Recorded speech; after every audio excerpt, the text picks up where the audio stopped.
Hello, bienvenue sur cette nouvelle vidéo. Donc ça y est, j'ai accouché et j'ai eu mon petit bout qui a eu 6 semaines hier. Je suis une maman heureuse, comblée. C'est incroyable. Enfin bon. Après j'ai un petit garçon qui est très facile et très gentil. Donc c'est vrai que ça aide beaucoup et aussi la préparation en amont. Du postpartum aide beaucoup. Après, je pense qu'on peut être préparé et quand même vivre quelque chose de difficile, hein, parce que du coup, j'échange avec beaucoup de mamans en ce moment qui ont accouché à peu près en même temps que moi, et c'est vrai qu'on vit pas du tout les choses de la même manière, mais comme, enfin, toutes différemment. Enfin, il y en a qui vivent les choses comme moi, et puis il y en a qui vivent complètement autre chose, et d'autres qui vivent d'autres choses encore. Je pense que ça dépend beaucoup de la personnalité, ça dépend de l'accouchement qu'on a eu, de la préparation. Je pourrais faire une autre vidéo pour ça, sur les premières semaines solo avec bébé. Mais du coup, là, j'avais envie, vu qu'on a un petit peu de temps, je pense que je vais avoir le temps de la faire, mais vu que je parle beaucoup, peut-être pas, parce que du coup, j'allaite et je pense que ce petit garçon aura peut-être faim avant la fin, donc fin avant la fin. Donc peut-être que je couperai et que je reprendrai plus tard. Mais du coup, j'avais grave envie de faire cette vidéo. Je l'avais préparée, en tout cas, j'avais préparé les points déjà pendant ma grossesse sur les 10 choses qui m'ont aidée pour la grossesse en solo. Parce que je pense qu'il y a des mamans qui doivent peut-être s'inquiéter de vivre la grossesse solo. En tout cas, j'ai lu beaucoup de témoignages de mamans qui vivaient mal le fait d'être toute seule pendant la grossesse. Et moi, c'est aussi une question qu'on m'a beaucoup posée de personnes à l'extérieur ou quoi, en disant mais ça va, c'était pas trop dur, ou même des sages-femmes, etc. C'était pas trop dur d'être enceinte toute seule. Bah moi, spontanément, non, pas du tout. Alors après, je pense qu'il y a encore une fois le facteur deuil de couple dont j'avais déjà parlé dans une autre vidéo, ou si votre idéal de vie était d'avoir un bébé en couple et que par la force des choses, vous êtes amené à le faire seul, ce qui reste un choix hein, que vous assumez et qu'il n'y a pas de souci. Mais s'il y a quand même cette nostalgie, entre guillemets, effectivement, si on a imaginé toute sa vie, sa grossesse avec un conjoint à côté de soi pour vivre et partager tous ces moments, je pense que du coup, c'est plus compliqué. Donc, je ne pourrais pas parler au nom de ces personnes-là et de leur donner vraiment beaucoup de conseils parce que moi, c'est pas du tout mon cas. Cette vidéo, c'est vraiment mon ressenti. Moi, comment j'ai. Alors, je vais pas vous raconter ma grossesse et comment j'ai vécu, mais en tout cas, j'ai voulu sortir la liste. Ok, c'est quoi les 10 trucs en fait, si demain je retombais enceinte, qui font qu'en étant solo, j'ai bien vécu les choses. Et d'ailleurs, il y a plein de points en vrai qui sont valables solo ou pas solo. Hein. C'est sûr, vous allez voir. Et c'est des trucs à la con. Hein. C'est vraiment pas des trucs hyper compliqués. Mais en tout cas, moi, pour moi, c'était essentiel. C'est mon ressenti, c'est moi. Ça ne parlera peut-être pas à d'autres, mais voilà. Donc le premier point que j'ai mis, c'est l'entourage. Bah oui, forcément. Alors ça, pour moi, c'est le point le plus primordial, qui pourrait être assimilé au point d'être avec un conjoint, par exemple, pour certaines qui vont en avoir un parce que du coup ils sont en couple pour faire un enfant, ou pour celles qui sont solo et qui n'ont pas fait tout à fait ce deuil-là parce que c'était pas ce choix-là de base. Ce n'est pas mon cas. Moi, j'avais choisi déjà de base de maternité solo assumée. C'est vrai que d'avoir un entourage, pour moi, c'est essentiel. Et c'est pas forcément un entourage familial, amical, parce que je sais qu'il y en a qui peuvent être isolés. Moi, c'est vrai que j'ai été très entourée par ma famille. J'ai quelques amis, mais je n'en ai pas comme ça. Donc après, il y a des gens qui vont avoir des amis qui considèrent comme de la famille. Voilà, ça marche aussi, peu importe. En tout cas, soyez entourés de personnes. Alors, pourquoi j'ai quand même voulu mettre plusieurs choses. Ça paraît con, mais en vrai, c'est hyper important d'avoir des gens à qui vous allez peut-être partager les questions que vous vous posez. Voilà. Moi, c'est avec ma maman, parce que c'est une femme qui a déjà eu 3 enfants. Donc forcément, quand j'avais des questions par rapport à ce que je ressentais, etc., dans la grossesse, les douleurs, ceci, cela, je posais beaucoup de questions à ma maman, je posais beaucoup de questions à d'autres mamans. D'où le fait de démocratiser sa PMA, moi je trouve assez mon avis, et d'en parler. Il y en a qui veulent garder un peu ça pour elles, je respecte totalement, mais moi, tout le monde était au courant, c'est-à-dire tout le voisinage, tous les collègues, voilà, tout le monde. Si le facteur me demandait, oui, j'ai fait une PMA solo, j'avais aucun tabou, où je voulais cacher ça, ou dire, enfin voilà, je voulais pas mettre de zone d'ombre, j'en ai jamais mis, et j'en ai fait jamais. Donc je posais des questions naturellement aux personnes qui était à même pour moi de me donner une réponse.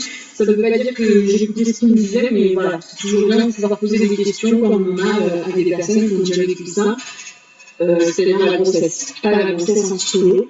Et puis aussi à la grossesse en solo. Donc j'ai beaucoup été sur un forum de filles où il y avait une discussion de maman solo et du coup on se partageait beaucoup nos ressentis durant la grossesse. Et puis en fin de grossesse, j'étais sur un groupe où on a couché toutes à la même période, donc en juillet, août et septembre. Donc du coup ça c'était vraiment chouette. Je l'ai pas eu pendant toute ma grossesse, je l'ai vraiment eu les 2 derniers mois, donc je suis arrivée tard sur ce groupe-là, mais c'était formidable. Franchement, c'était pas la manche de naissance, c'était tout, enfin, maintenant, on continue, on est tout en même temps, du coup, dans les mêmes choses avec les bébés, on fait des choses en même temps, donc ça, c'était vraiment chouette. Mais au-delà du virtuel, vraiment, soyez entourés de personnes. Pourquoi l'entourage reste quand même la chose pour moi la plus primordiale. Ça l'arrête comme ça, mais c'est aussi pour partager la joie.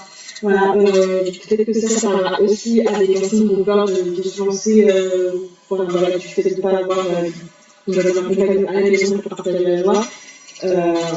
En fait, vous pouvez partager la joie avec plein de monde, prendre du livre rouge, si vous êtes entouré. Donc, en fait, posez-vous la question avec qui j'ai envie de partager ces choses-là. Avec qui j'ai envie d'avoir avec moi pendant mon échographie. Moi, j'ai jamais fait une échographie toute seule. Et je peux vous dire que dans les salles d'attente, j'en ai vu des mamans qui étaient en couple et que le papa ne pouvait pas venir parce qu'il travaillait ce genre de choses. Et franchement, je me disais, mais même si j'étais en couple pour faire cet enfant, genre, je trouverais, après, c'est chacun son ressenti, mais je trouverais ça tellement triste d'aller toute seule à une échographie. Donc voilà, moi j'ai pas fait mes échographies avec ma soeur, mon soeur, ma maman, voilà. Dans le cadre du débat pour la première fois, moi j'ai adoré, c'est encore une fois mon ressenti, me partager la joie de tout ce qui pouvait arriver pendant la grossesse, donc le cœur du bébé, le sexe, quand il bougeait, quand le moment s'arrondissait, voilà, quand il y a des photos toutes les 5 minutes de mouvement chrono, je devais en sous les îles, mais d'envoyer ça aux copines, aux potes, à tout le monde, à partager, voilà. Partager la joie, je trouve que c'est hyper important. Et puis à contrario, partager les baisses de morale. Donc là, ça va être sur un cercle un peu plus restreint, je trouve, que sur la joie. Mais voilà, quand on a pris un saut d'humeur, ou quand on est fatigué, ou quand on ne comprend pas, moi, quand je dormais tout le temps. Voilà, dire j'en peux plus, je ne comprends pas, je suis fatiguée. Voilà, si vous avez beaucoup de sauts d'hormones, de sauts d'humeur, de monter et descendre d'hormones, ça peut vraiment aider d'avoir un entourage pour pouvoir décharger en fait, tout simplement. Appeler quelqu'un et dire j'en ai marre, j'arrive plus à marcher, les escaliers sont trop hautes. Voilà. Sachez que c'est super chouette. Je ne sais pas comment les autres le vivent, mais en tout cas, moi j'ai adoré pouvoir aussi bien me plaindre que partager ma joie avec des gens autour de moi. Ensuite, sur l'entourage. Ben alors, t'étais tombée. Oh, t'as vu mon bébé. Oh, oui. On a trouvé une nouvelle victime, elle est incroyable. Il l'adore. Il a validé. Entourage, l'aide, alors ouais, avoir de l'aide. Parce que vous ne savez pas comment va se passer la grossesse. Moi, j'ai pas eu besoin de tant d'aide que ça, je vais pas vous mentir. J'ai pas eu une grossesse difficile, mais admettons, je le souhaite à personne, mais admettons, ça peut arriver, vous êtes alité au début de grossesse, même en fin de grossesse, et vous avez une table à langer à monter. C'est bien d'avoir de l'entourage. Alors après, on peut toujours acheter en ligne et demander à ce que ce soit livré et monté et les payer en plus. Mais je veux dire, c'est des moments de vie hyper importants et je trouve que de pouvoir les partager, c'est quand même chouette. Et moi, même s'il y a plein de choses que j'ai monté les tout seul et tout, il y a des choses que j'ai voulu pas forcément partager non plus, donc vous avez le droit de ne pas tout partager non plus. Par exemple, la peinture, je n'ai pas voulu la faire tout seul parce que j'avais jamais peint un mur de ma vie. Et du coup, pendant la chambre, je me suis fait aider, on a passé une super journée, on a de la musique à fond, elle a plein de la chambre du bébé, voilà. Donc, donc là-dessus, c'est hyper important de parler aux parents. Tu commences à avoir faim, toi. Tu commences à avoir faim. Peut-être que maman ne va pas finir cette vidéo, finalement, les 10 points. Je pense que je ne vais pas la finir. Et surtout, je pense qu'elle va être très longue parce que je vois que je suis au point 1 et que je suis qu'à 10 minutes. Je suis déjà à 10 minutes, donc ça va être compliqué. Mais ouais, les aides, ça peut être donc pour les courses, pour monter les meubles, tout ça, la chambre préparée. Et qu'est-ce que j'avais d'autre? Et le ménage, voilà, où ça n'est pas. Donc prévoyez des personnes comme ça qui peuvent se rendre disponibles au cas où votre grossesse soit un peu plus difficile, au cas où vous soyez beaucoup trop fatigué, sans parler des calamité, mais si vous êtes fatigué, faut s'écouter, faut être bien, et faut pas se dire oh bah vas-y je m'écoute pas, même si je suis fatiguée, il faut absolument que je fasse le tri et le ménage avant que le bébé arrive. Bah non, en fait, faut déléguer, ou faut le faire à deux. Des fois, moi je n'étais pas forcément hyper fatiguée, mais en tout cas j'avais pas la motivation toute seule de me lancer, et une fois que la personne arrivait à deux, si on s'y met, et en 2 secondes, en fait c'est des trucs qui me paraissaient insurmontables, ça se faisait. Par exemple, exemple type, ça parlera pas à tout le monde, mais en tout cas moi ça m'est venu là, j'ai un jardin, et déjà, non, quand je suis pas enceinte, j'ai la flemme de tomber à la pelouse. Donc vous imaginez bien que quand je suis arrivée à 5 mois de grossesse au mois d'avril, c'était très compliqué, et pas forcément les amis mais en fait, mon voisin est venu me prendre ma pause un quelqu'un de fois gratuitement, par le service, parce que je suis toute seule et tout, et que les gens, en fait, vous verrez que plus vous parlez de votre situation, c'est pas pour être plus gentil ou quoi que ce soit, mais les gens, en fait, moi je demande jamais d'aide, j'ai jamais demandé, alors si j'ai demandé d'aide à la famille et des amis, mais j'ai pas demandé d'aide à des gens, voilà, un peu plus éloignés de mon cercle, c'est-à-dire par exemple du voisinage. Et en fait, les gens d'eux-mêmes, moi j'ai reçu un message un matin de ma voisine en me disant, elle parlait de son mari, elle me disait, il termine la pousse chez vous, il vient chercher la faire. Quand j'ai vu ce message, j'ai pleuré de joie. J'ai pleuré de joie. Je me suis dit, mais quel bonheur que l'univers est en train de me faire, quoi. J'ai rien demandé. À mon avis, voilà, ils ont vu que mon jardin était en train de devenir un champ. Et du coup, ils l'ont fait, quoi. Donc, voilà. Ce genre de petites choses, n'hésitez pas. Et vous voyez là, j'ai deux voisines trop mignonnes. Donc là, je suis avec bébé et tout, et je leur racontais pour le ménage que je vais peut-être prendre une table de ménage, finalement, c'est pas le cas. Ce serait une autre vidéo, mais il y a beaucoup de filles en solo qui font ça, qui prévoient des aménageurs et tout, il peut y avoir des financements avec chacun, pour alléger la charge mentale du fait d'être toute seule à s'occuper d'un bébé. Et les filles me disent non, tu vas pas payer, on va venir faire le ménage chez toi. J'aurais jamais accepté, hein, mais voilà, en fait, spontanément, quand on est entouré, ils viennent même vous proposer de l'aide. Donc c'est hyper important pour moi. C'est peut-être pour ça que ça a duré longtemps, mais pour moi, soyez entourés. Si vous n'avez pas de famille, si vous avez une famille qui habite très loin au niveau géographique, parce que ça peut arriver, ou vous n'entendez pas avec eux, et vous voyez que c'est des personnes qui comptent pour vous au quotidien, dans vos amis, et puis quand on n'a pas beaucoup d'amis sur compter et qu'on n'a pas une famille avec qui on est proche ou qui est loin géographiquement, écoutez, essayez de voir avec, ça peut être je crois que ça s'appelle des dollars, je sais plus. Mais en tout cas, il y a toujours plein de solutions pour être soutenu et avoir déjà un premier relais pendant la grossesse, et après, je pourrais faire une vidéo sur le relais une fois que le bébé est là, quand on est solo. Voilà, je parle beaucoup. J'espère que les autres points iront plus vite. Alors, le deuxième autre point, il est un peu controversé.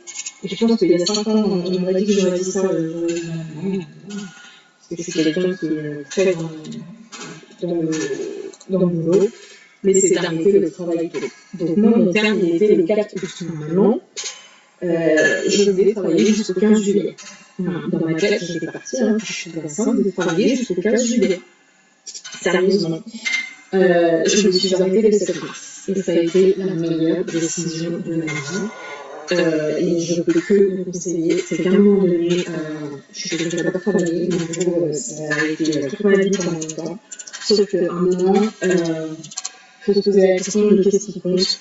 On ne me remettra pas une médaille parce que j'ai été au bout de ma grossesse en travaillant. Il n'y aura rien écrit sur ma carte finale.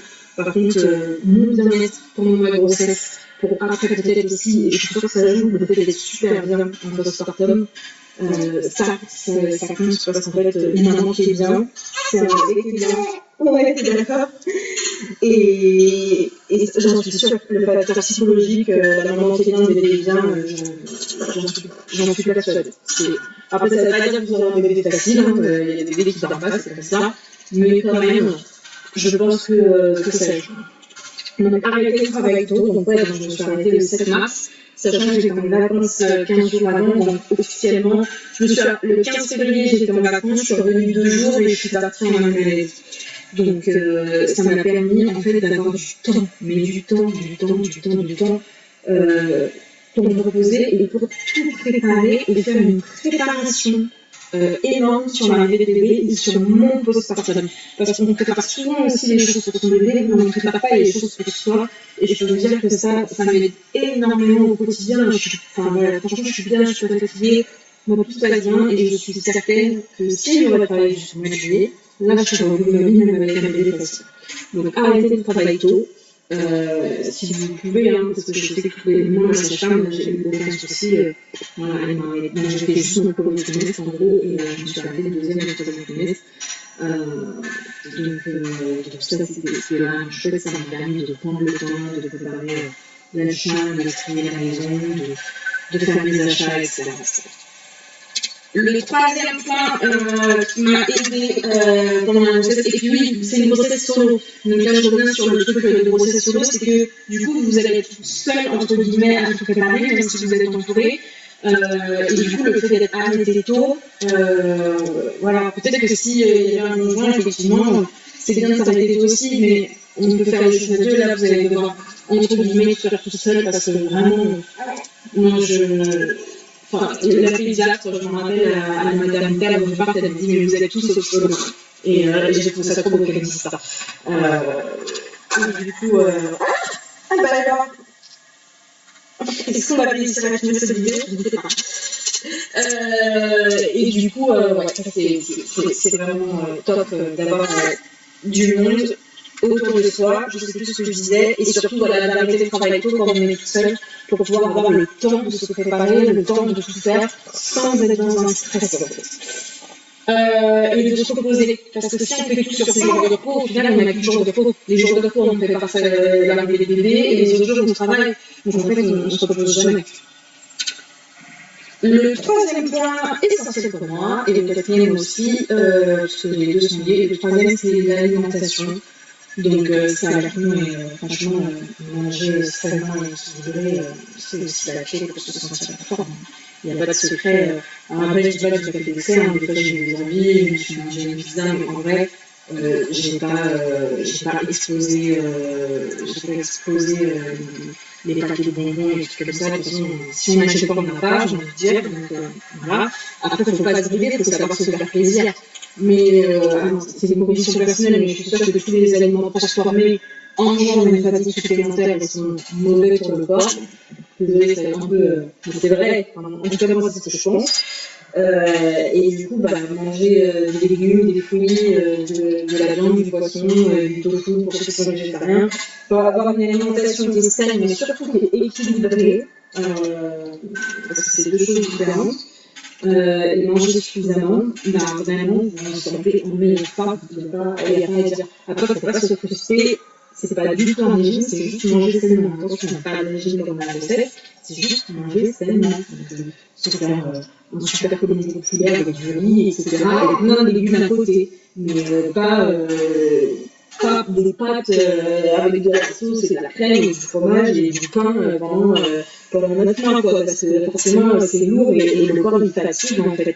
Et puis votre bébé il a besoin d'avoir plein de nutriments, plein d'antioxydants, donc manger plein de fruits et légumes variés, plein de viande, des poissons et toutes sortes de protéines différentes, et de glucides, du riz, des pâtes, des lentilles, tout ça, des pois chiches, c'est que des bénéfices. quatrième point, c'est l'hydratation. Franchement, taper sur 2 litres de vitamine d'eau par jour. Franchement, il y a vous, il y a le bébé, il y a tout le munition qui augmente. Si vous ne buvez pas d'eau, vous allez vous sentir fatigué. Moi, ma course, c'est le meilleur ami. Encore, je 2 litres de vitamine, je pense que vous pourrez mettre 3 litres d'eau, surtout à la fin. Et encore plus pour ceux qui, comme moi, ont eu des grossesses printemps et été où il commence à faire chaud. Buvez de l'eau. Donc, ces 2 conseils-là, je pense qu'ils s'appliquent solo ou pas solo. En tout cas, c'est ce qui, moi, a fait la différence pour que je me sente bien dans ma grossesse. Je sais qu'il y a des filles qui ont mangé des pizzas toute leur grossesse et qui ont eu une grossesse super, qui ont pété les photos, qui ont pété la forme. Chacun est fait différemment. Je parle pour moi. Voilà, donc pas de jugement. Le 5e point, moi, c'est l'ostéo. J'ai fait ostéo-sport, j'ai fait un peu de sport, mais vraiment pas beaucoup. Au début, j'étais rigoureuse. J'en ai fait au 2e trimestre. Le premier, j'étais trop fatiguée. Le 2e, j'ai fait un programme. Ça peut être du tout sur le poids, mais j'ai fait en fait, j'ai fait l'application Style Canada. Et il y a un programme de CES qui est génial. Mais le premier trimestre, j'étais tout simplement trop fatiguée. J'ai fait quelques séances, mais j'en ai pas fait toutes. Et d'ailleurs, il est super bienveillant parce que justement, il dit, le but de ce programme, c'est de s'écouter. Donc, si on a des séances, on va des séances. Si on est trop fatigué, on est trop fatigué. Ce qui compte, c'est même une, ça suffit à faire la différence pour se sentir bien. Et je suis sûre que quand je les faisais, en vrai, j'avais beaucoup plus d'énergie. Des fois, il n'y a juste pas, des fois, le corps, il ne veut pas. Et la différence avec quand on est enceinte ou quand on a la flemme, il faut quand même se mettre un coup de cul. Là, vous êtes enceinte, donc pas de coup de pied, pardon, je sais pas si je vois des mots sur YouTube. Voilà, vous devez rester dans votre canapé, vous n'êtes pas en train de rien faire par rapport à quand vous êtes enceinte, vous êtes en train de fabriquer un bébé. Donc en fait, vous n'êtes pas en train de rien faire quand vous êtes dans votre canapé, donc c'est ok de faire du sport. Mais ça maintient, c'est comme l'alimentation et l'hydratation, ça maintient comme en forme. Et moi, chaque fois que j'ai fait des séances, j'avais plus d'énergie. Je galérais à rentrer dedans.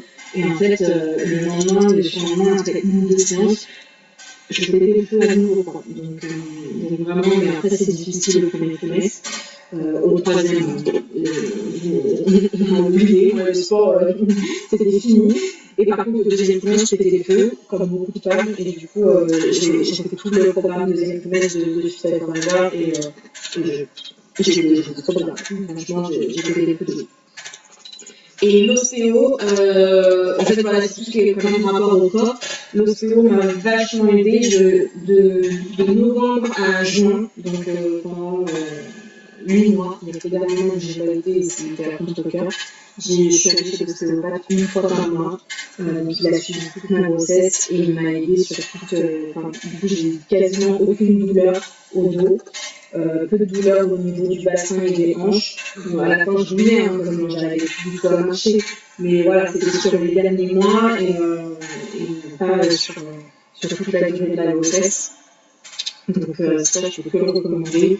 La sage-femme, elle peut même vous donner du kiné, mais c'est vrai que l'ostéo, moi, je suis fan. Et puis souvent, ça va remboursé par une mutuelle. Donc au final, ça m'a pas. J'ai quasiment rien payé de ma poche sur l'ostéopathie. Et là, je continue du coup post-grossesse. Et là, par contre, c'est pas la même histoire. Enfin, l'ostéo, c'est toujours aussi bien, mais là, mon corps, on sent qu'il a porté la vie dans mon enfant. Les nouvelles et tout, je vous raconte pas, c'est cassé en deux. Et encore une fois, qu'est-ce qu'ils mettent, c'est l'alimentation et le sport. C'est toujours la même chose. 6e point, s'occuper de soi. J'ai mis un rapport de tous les mois. C'est un massage chez l'esthéticienne. Voilà. Ça peut être aller faire vos ongles, aller faire du shopping. Faites un truc qui vous fait plaisir, en fait. Offrez-vous. Et même des trucs qui ne coûtent pas d'argent.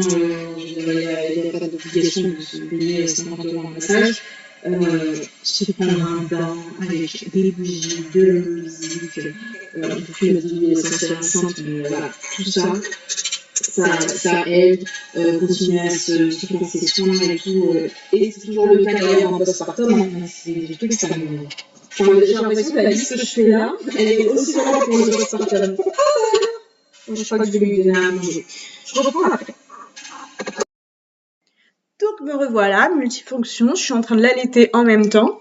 C'est magnifique. En fait, je sais pas pourquoi j'ai pas fait ça dès le début.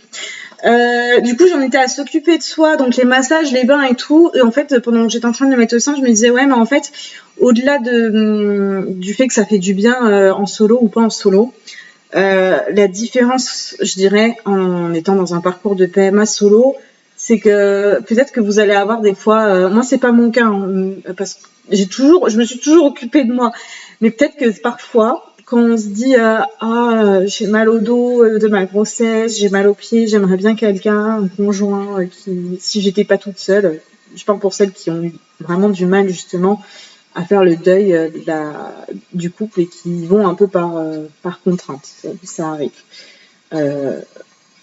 Qui se disent ou corrompent d'un coup, enfin une descente dormante en se disant si j'avais quelqu'un, il serait en train de me masser. Justement, en fait, si vous octroyez ces moments-là à aller vous faire un massage, etc., je pense que ça peut aider à mieux le vivre. En vrai, j'en sais rien parce que moi, je me suis toujours fait faire des massages, même quand j'étais en couple, en fait.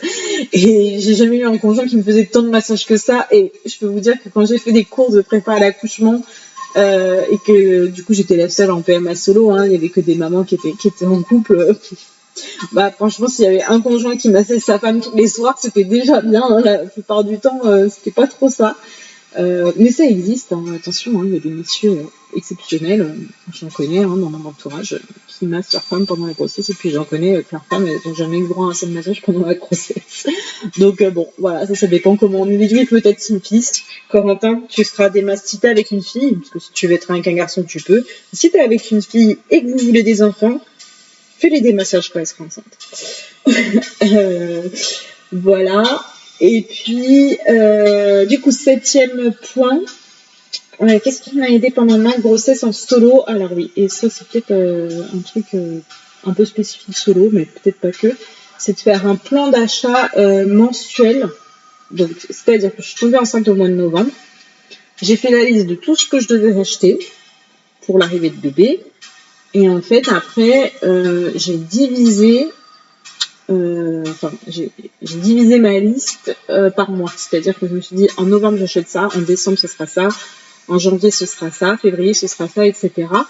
Je pourrais vous le partager, sachant que je l'ai fait avec 2 points. Le premier, c'est un point budgétaire, donc c'est-à-dire soit de se dire tous les mois, je dépense telle somme, soit de se dire ce mois-ci telle somme, en fonction peut-être de moments où vous aurez plus ou moins d'argent sur les 9 mois. Il y a la prime de 1 000 € qui est versée pour vous aider pour ça, de la CAF. Tout le monde y a le droit, solo ou pas. Voilà, peut-être plus mettre les achats à ce moment-là. Je sais que beaucoup l'ont fait. Moi, ma liste, elle n'était pas vraiment faite en fonction de ça. Alors, j'avais un budget mensuel qui était le même tous les mois, mais c'était surtout ce qui fait que j'ai commencé par pourquoi j'ai acheté ça d'abord et ça après, etc. C'est le poids des choses. Voilà. Je vais pas vous mentir, c'est peut-être pas la meilleure des choses à faire, mais en gros, j'ai commencé du plus lourd au plus léger parce que je me suis dit dans ma tête, je suis toute seule, la chambre est à l'étage, à 7 mois de grossesse, je ne vais pas pouvoir monter le lit dans les escaliers. Je me suis dit ça, alors qu'en vrai, les gens l'auraient fait pour moi, mais il y avait aussi cette envie de prendre les choses en main et de faire les choses toutes seules que j'ai. Voilà, j'avais envie de monter moi-même le lit du bébé, etc. Donc, il y a des choses que je savais que je pourrais pas faire au 7e mois. Donc, je mettais les éléments de ma liste en fonction du mois de grossesse où j'en étais, ce qui était le plus faisable. Voilà. Donc, sachant qu'on dit de ne pas porter au début, il faut faire attention à ça. Et puis, à la fin, on ne peut plus porter. Donc, peut-être que le 2e trimestre est le meilleur moment pour faire ça, mais en même temps, ça dépendra de votre forme. Et voilà, comme je le disais, pour l'entourage, entourez-vous, parce que vous savez pas si vous serez alité ou quoi, ou si vous serez au bout de votre vie dès le début et que vous pourrez rien faire. Enfin, on peut pas savoir comment ça va se passer à la grossesse à l'avance. Donc, je vous avoue, j'ai fait 3 trucs très lourds tout de suite. C'était la table allongée, son lit et son cododo. Ouais, c'est les 3 trucs les plus lourds que j'ai fait. Je les ai fait, j'étais à 1 mois et demi grossesse, quoi. Je sais aussi qu'il y en a qui attendent très longtemps pour faire tout ça parce qu'ils veulent pas se porter la poisse, etc. On est dans la fin du premier trimestre et tout. Moi, j'ai pas eu ça, mais ça, c'est vraiment quelque chose de très personnel. Et du coup, j'ai commencé les achats très tôt. Voilà. Donc c'est bien d'avoir un plan d'achat mensuel, comme ça tous les mois je savais que j'achetais ça et je partais pas aussi dans tous les sens au niveau sous parce que ça coûte quand même et je voulais être sûre que ce que j'achetais me serait utile. D'ailleurs, la fameuse vidéo que tout le monde fait, utile, pas utile, je pense que 80% de ce que j'ai acheté est utile.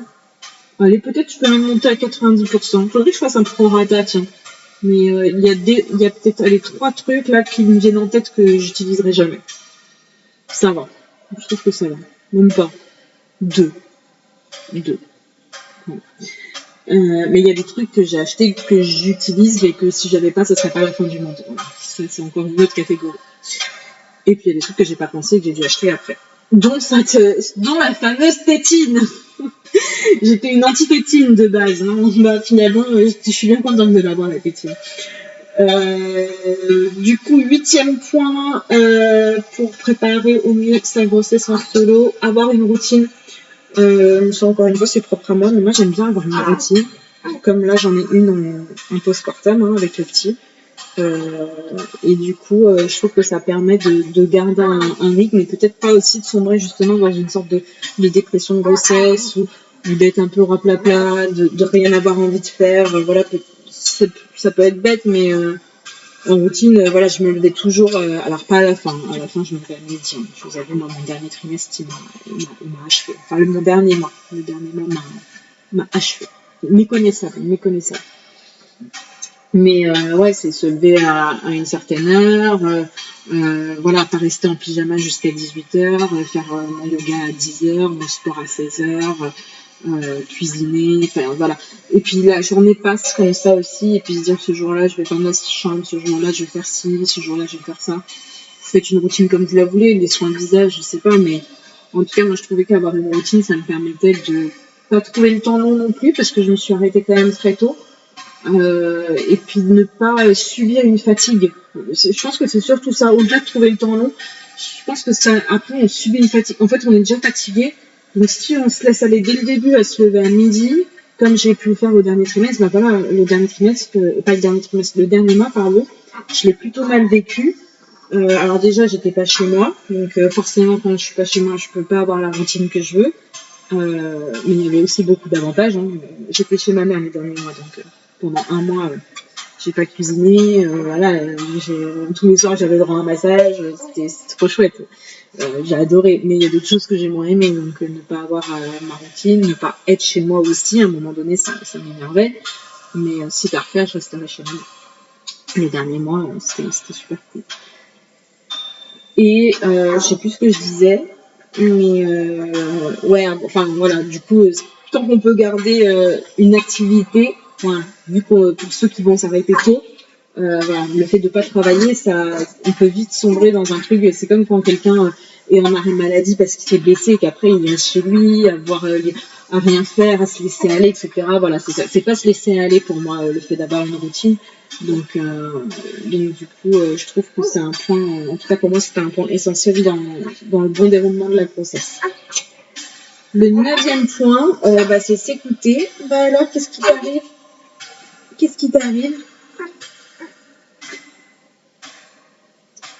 T'es pas d'accord avec ce que j'ai dit? T'as fini de manger? Qui t'arrive? Bah oui. Non, t'as encore faim. Je vois bien que t'as encore faim. Bah oui.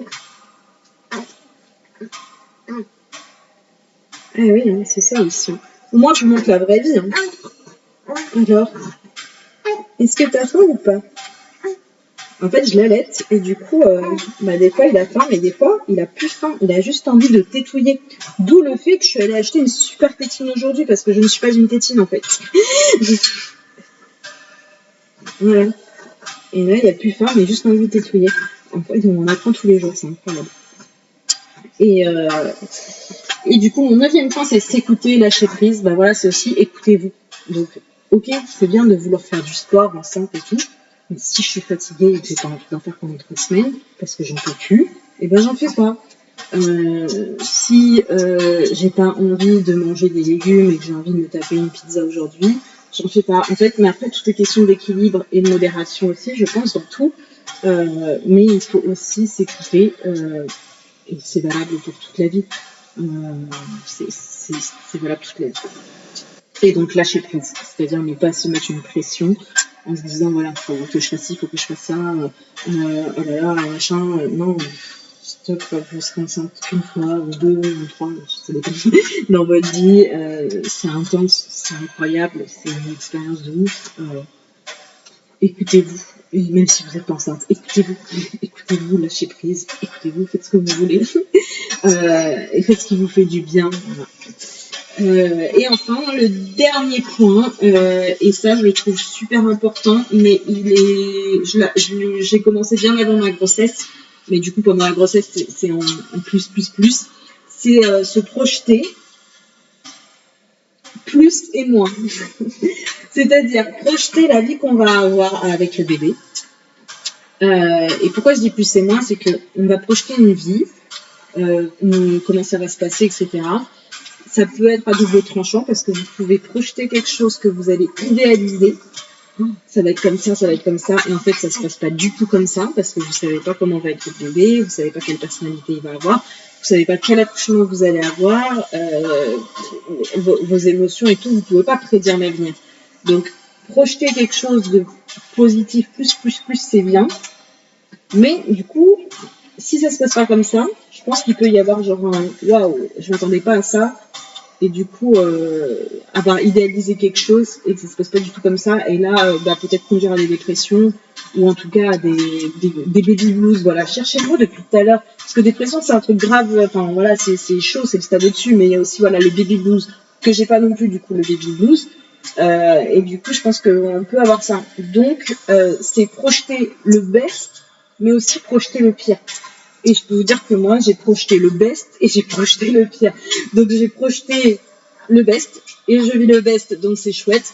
Mais j'avais projeté le pire, mais le pire du pire, j'avais projeté que j'allais peut-être être déchirée, épisiotomie, que l'accouchement serait peut-être en césarienne, que peut-être j'allais accoucher à 6 ou 7 ans. Enfin voilà, mais pas dans le sens où j'allais être avec des idées noires, non, mais plutôt dans le sens où si ça se passe comme ça, comment je vais le vivre?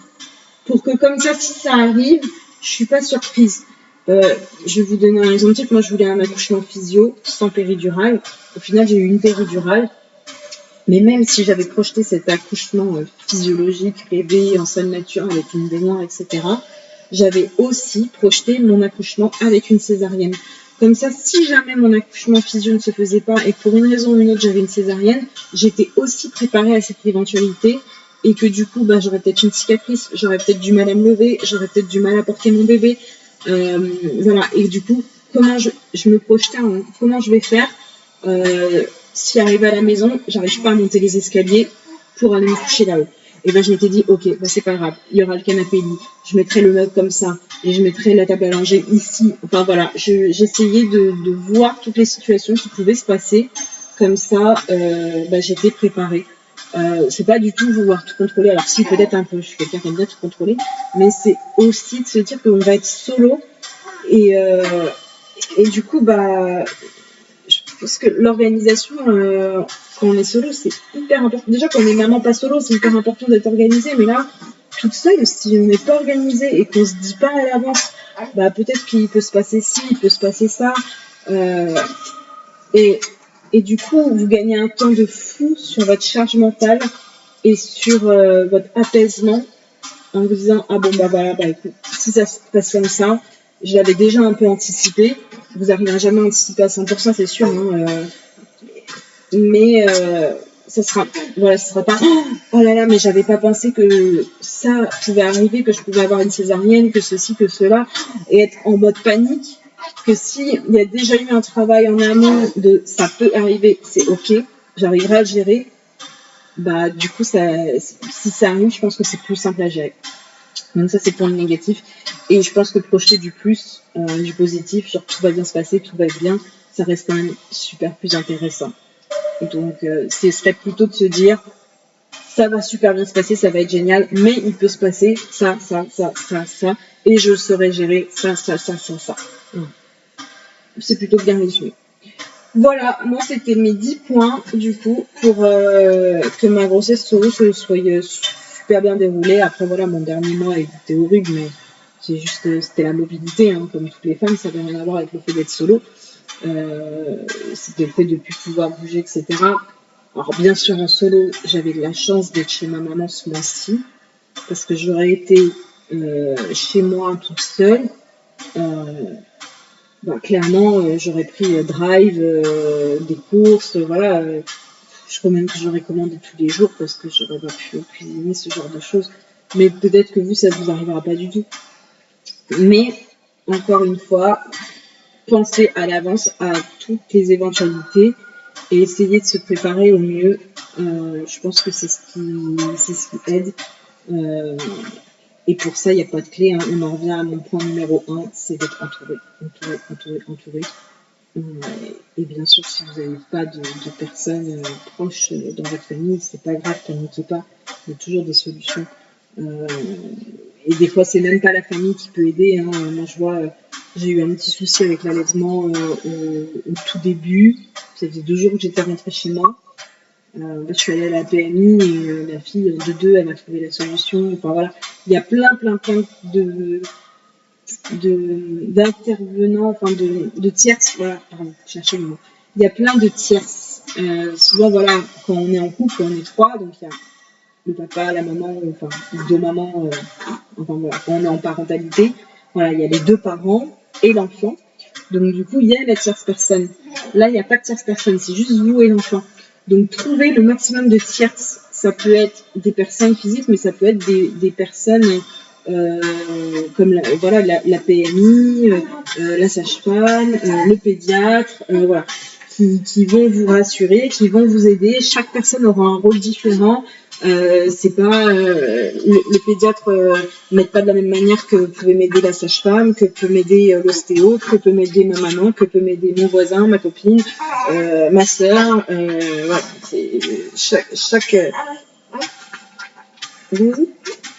chaque personne aura un rôle un peu différent. Donc c'est bien de vous entourer sur un panel de personnes qui ont des compétences différentes, une vie différente et qui peuvent vous aider. Voilà, j'espère que ça vous aura aidé. Nous, on va vous laisser parce que 18h34, ça va pas tarder d'être l'heure du bain.